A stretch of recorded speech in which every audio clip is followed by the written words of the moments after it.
new plan to save money that might avoid closing 9 Austin schools.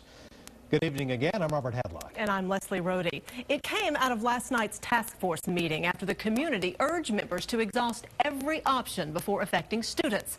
KXAN's Aaron Cargile is live in Central Austin now with the story. Aaron?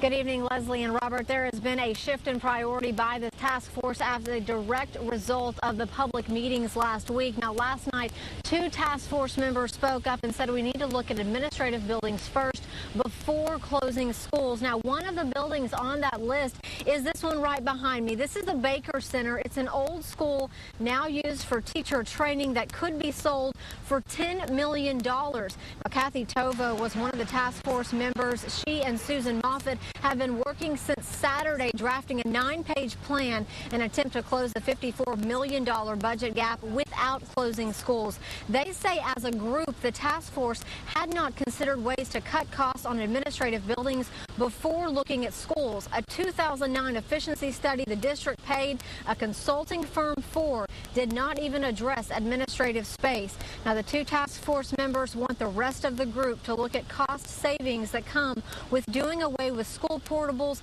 saving on electricity, and terminating leases on a number of facilities and parking lots around the city. And the big ticket item is selling AISD headquarters on West 6th for $29 million.